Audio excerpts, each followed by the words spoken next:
একটা কৌতুক জোকস আপনারা সবাই জানেন, তারপরও বলি।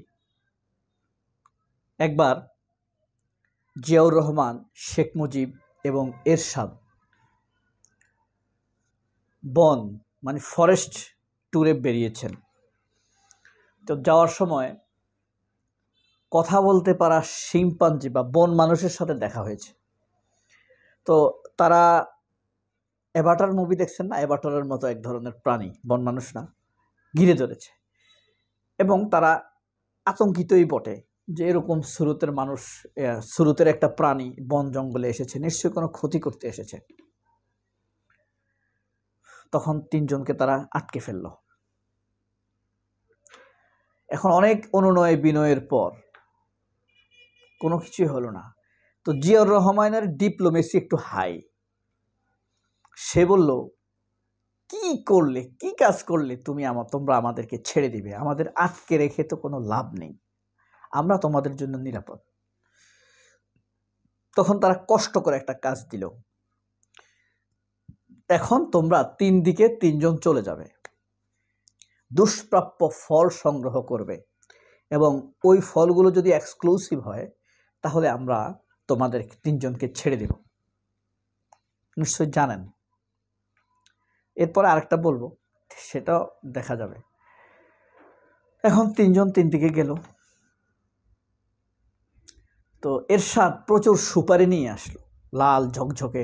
সে ভাবছে যে এই সুপারি দেখলে এই প্রাণীরা আমাকে নিশ্চয়ই ছেড়ে দিবে, এটা একটা চমৎকার, দেখতে অনেক সুন্দর, লাল টকটকে।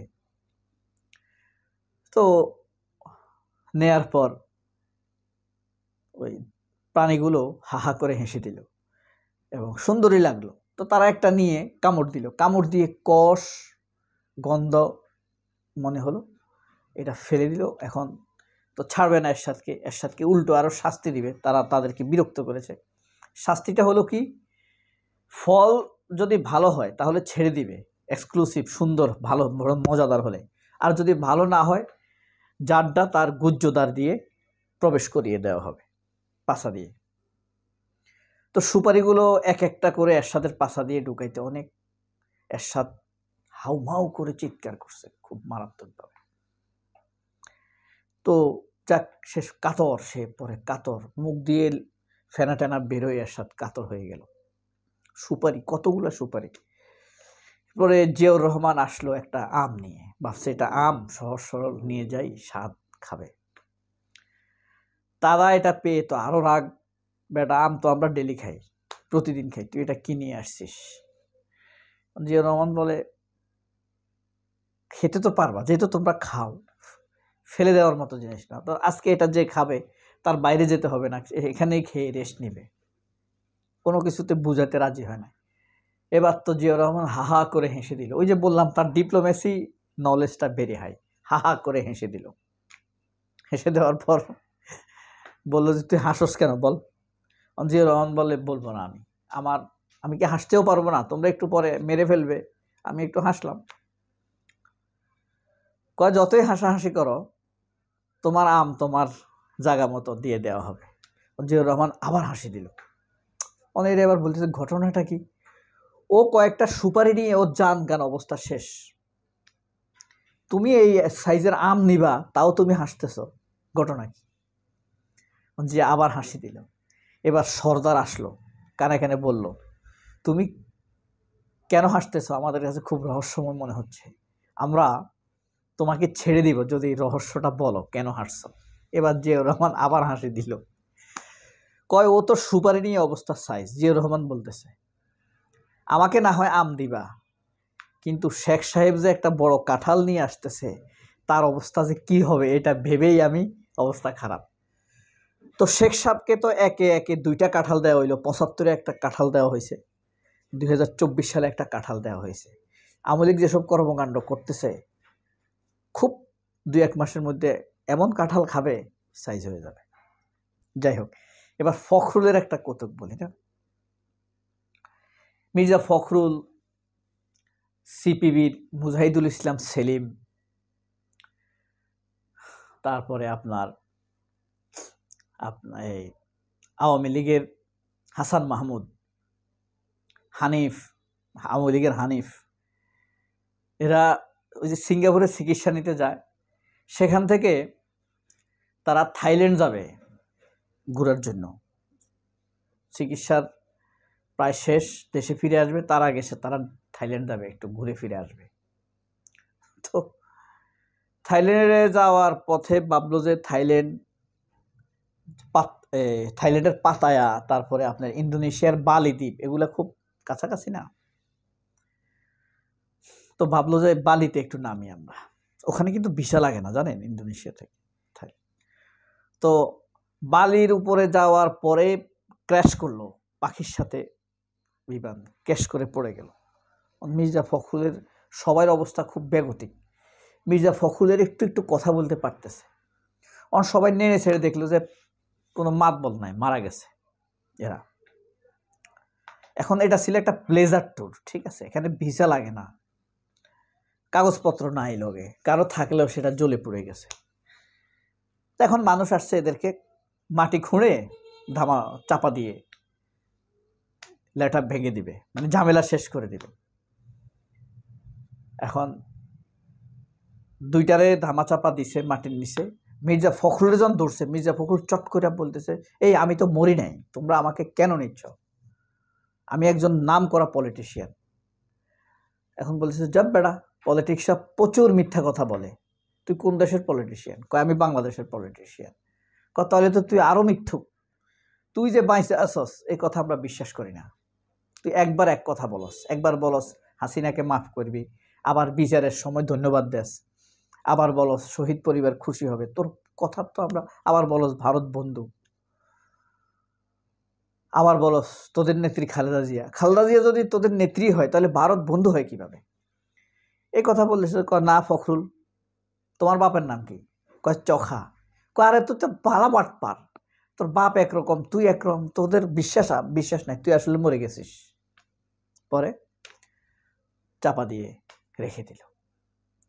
আবার সে মাটি থেকে উঠলো মান্নার মতো। আমি বলছি তোমাদেরকে যে আমি মরি নাই, তোমরা আমার সাথে এরকম করতেছ, এটা কোন রহস্য? তখন বলে, তোদের বাংলাদেশ অঞ্চলের মানুষের কথা শুনতে শুনতে, মিথ্যা কথা, আমরা বেহুশ হয়ে গেছি। তোরা মারা গেলে জাজ দোজকে ভুয়া কাগজ একটা নিয়ে বেহেশতের দরজার মধ্যে যায় বাড়ি বাড়ি করস। এরপরে তোদেরকে আসে, পেতনিরা আসে তোদেরকে শাস্তি দেওয়ার জন্য, ময়লা খাওয়ানোর জন্য। তোরা দোজকের লোক, শাস্তি দেওয়ার জন্য, ময়লা খাওয়ার জন্য আসে। তোরা সেখানে বিদ্রোহ করস, বলস যে আমার তো হুর পাওয়ার কথা, তোদেরকে আমরা বিশ্বাস করব কিভাবে? তখন বলছে, যা, শর্ত একটা, তুই যে বাংলাদেশি এটা শেষ প্রমাণ করতে হবে, তুই বেঁচে আছিস এটা প্রমাণ করতে হবে, তোর লজ্জা আছে, 3টা জিনিস প্রমাণ করতে পারলে আমরা ছেড়ে দিব। তবে কাজ একটাই, তুই জামা কাপড় খুলে সোজা দৌড় দিবি, তাহলে আমি বুঝবো যে তোর লজ্জা আছে। আর দৌড় দিতে পেরেছিস, তাতে আমি বুঝবো তুই বেঁচে আছিস।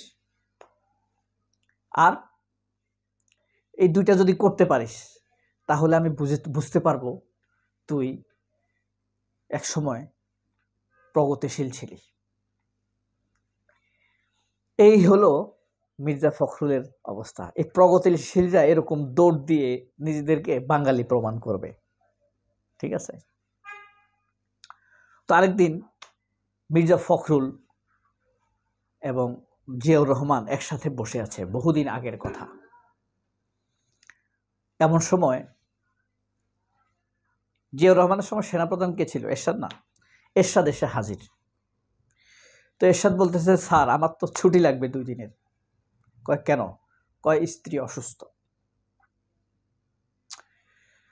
ওকে, স্ত্রী মানে কি? রোশন এরশাদ নাকি? এরশাদের কিন্তু অনেক কনকিউবিন ছিল। কনকিউবিন বুঝছেন? উপ স্ত্রী বলা হয় যাদেরকে। ফাতেমাতুজ জোহরা, সালমান শাহর মা, তারপরে নায়িকা জিনাত, হ্যাঁ, শাকিলা জাফর, এরা কিন্তু এরশাদের একজন প্রেমিকা। এদের প্রচুর দাপট ছিল সচিবালয়ে। নায়িকা জিনাত মোশাররফের আগের বউ ছিল, নায়িকা, বড় নায়িকা, খুব সুন্দরী নায়িকা ছিল। কারণ বাজার তার বাড়ি, নায়িকা জিনাতের বাড়ি এই মানব জমিনের একদম উল্টা পাশে। তো এরশাদ বলতেছে, স্যার আমার তো ছুটি লাগবে, আমার স্ত্রী অসুস্থ, সে প্রেগনেন্ট করার ফলে জিয়াউর রহমান তো চৈতন্য ফিরে আসলো। তুমি একজন army chief, now you are about 50 years, এই বয়সে তোমার স্ত্রী অসুস্থ। এরশাদ খুব ভাব দেখায় বলল, হ্যাঁ আমার শৌর্য বীর্য এখনো প্রচুর। এখন মির্জা ফখরুল পাশ থেকে বলছে যে স্যার এটা কত নম্বর বাচ্চা জিজ্ঞেস করেন। জিয়াউর রহমান বলছে যে এটা জিজ্ঞেস করা কি ঠিক হবে? এরশাদ খুব ধমক দিয়ে ফখরুলকে বলতেছে, আমার প্রথম বাচ্চা কি তুমি? তুমি কত নম্বর বাচ্চাকে জিজ্ঞেস করতেছো? তুমি জানো না এটা আমার প্রথম বাচ্চা? জিয়াউর রহমান একটু ধিম মেরে গেল। এইভাবে বলল এরশাদ নরম, একটু কাপুরুষ টাইপের। তার উপরে ফখরুলে বলতেছে আমার প্রথম বাচ্চা কি তুমি? এই বয়সের একটা লোক। এরশাদ আর জিয়ার ফখরুলের বয়স 7-8-10 বছরের ডিফারেন্ট, আরো বেশি হবে, 11-12 বছরের ডিফারেন্ট। আবার এরশাদ কিন্তু জিয়ার বড় বয়সে, পদের দিক দিয়ে ছোট, ঠিক আছে? এরশাদের বয়স 1930 সালে, আর জিয়ার এরশাদের জন্ম 1930 সালে, জিয়ার জন্ম 1936 সালে, বুঝতে পারছেন? কিন্তু কমিশন, চাকরিতে যাওয়া, প্রমোশন, দক্ষতা জিয়াউর রহমানের 20টা এরশাদ দিলে একটা জিয়া হবে না। জিয়াউর রহমান বলল, তুমি এ কথা কেন বললো? কয় স্যার আপনি এটা বুঝবেন না, ফখরুলের বাপ যখন জেলে ছিল রাজাকার অবস্থায়, তখন অনেক দুর্ঘটনা ঘটেছে, এই কারণে রাগ করে এই কথা বলেছি। শেষের এটা কোনো কৌতুক ছিল না, এটা পলিটিক্যাল ফিলোসফি। সবাই অনেক ভালো থাকবেন। আল্লাহ হাফেজ। আসসালামু আলাইকুম।